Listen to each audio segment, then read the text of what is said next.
Hey guys, the Fabled Victory, back here with my third deck. I love this deck. It's so fun to play.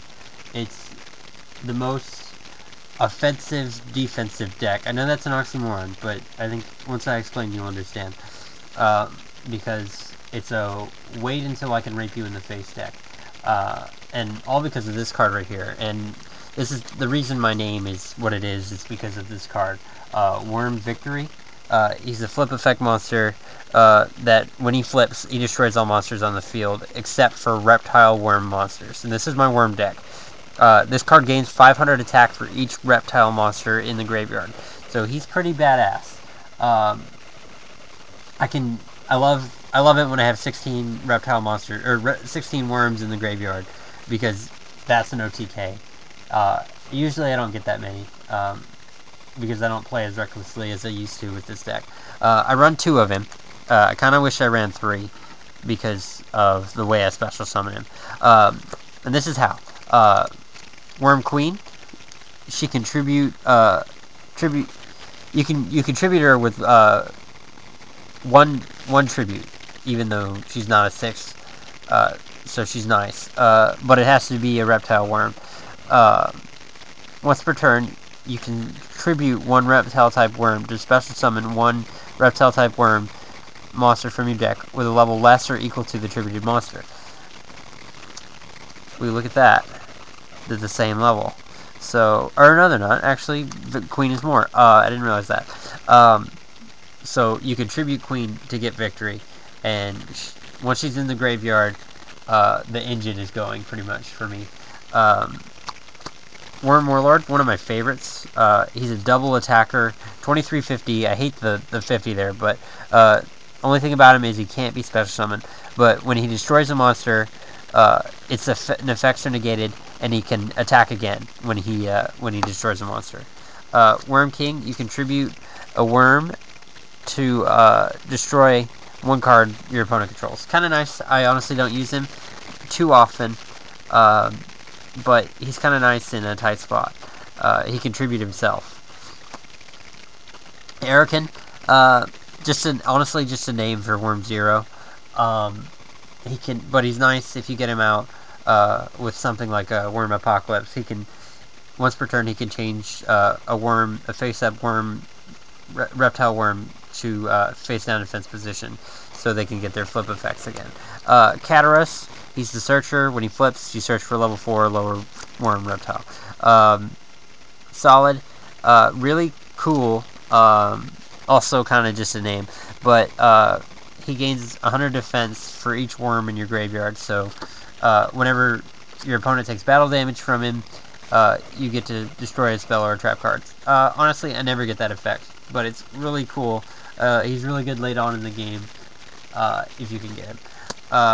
Worm Jagen. Oh, hold on. Let me bring out Zex first. Worm Zex. He's an 1800, so he's kind of a big beat stick there for level 4. When he's normal summoned, you can send 1 reptile worm to the deck, or from the deck to the graveyard. I run 2 of them. If you control a Worm Jagen, this card cannot be destroyed by battle. Check this out. If the only monster you control is Worm Zex, you can special summon this card from your graveyard and face down defense. So, Worm Zex, send Worm Jagen, special summon you Worm Jagen face down. But that's not all. He's great for popping synchros. He's a compulse when he flips. Unfortunately, when he leaves the field, he's RFG'd. So, you can't continuously bring him back unless you run Imperial Iron Wall, which was part of the OTK before Mass Driver got banned.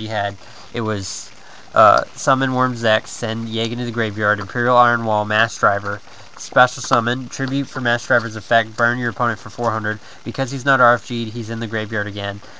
Special summon, repeat. Kind of broken. But he can pop your opponent's monster back to their hand. So it's really good. They have Stardust out. Pow. Screw you. Worm Hope, I just put him in recently. I'm testing him out. Honestly, just a name. Kind of nice because when he flips, you get to draw a card, but unfortunately you have to discard a card if he's destroyed. But that's kind of nice if you have Worm Queen in your hand. You can get rid of her. Worm Lynx doesn't stay on the field too often. And if so, just for a couple turns because your opponent gets tired of you drawing. At each of the end phase, your end phase and theirs, you draw a card. That's insane draw power. Trust me, it's awesome. 3 Worm Apocalypse. I don't run MST in this deck because Worm Apocalypse is MST. Destroy 1 spell or trap when he's flipped. That's the monsters. Viper's Rebirth. This is the engine of the deck. I have Worm Queen in the graveyard, and I make sure that Worm Victory is in the deck. That's very important. But Viper's Rebirth special summons the reptile monster, and it's destroyed at the end phase. So I'll get Worm Queen, and then I'll tribute her for Worm Victory since she's going to die at the end. So it's really nice, and I run 3. I only have 2 victories, but usually with the third one I'll get like Worm King, and I'll tribute it to get rid of something. Kind of nice. Or I'll get something for tribute fodder, so I can get Warlord or whatever. Worm Call. It's just kind of nice when your opponent controls a monster and you control none. You can special summon a worm monster in face down defense. You have to show it to prove that it's a worm monster. All my monsters are worms, so usually my friends are just like, okay, cool. The nice thing about it is there's no level restriction, but remember, face down defense. When I proxied it, when I first was building this deck, I accidentally wrote face palm defense position, so that was kind of a fail on my part. Book of Eclipse, great card in this deck. Unfortunately, draw power, but check it out. With Worm Victory, you set this, or well, I guess you play it. Everything flips. All their monsters flip. They'll draw a few cards probably, but then you do this on their turn. When they're doing an attack. So it stops all the attacks that they'll do when you activate this in the battle phase. So that's awesome. They'll draw cards for each monster that they have, but they'll all be in defense position.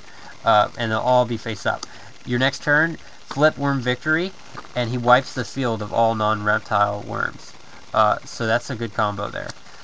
Reload, I use this because I have a lot of tribute monsters, and I need Worm Victory in the deck.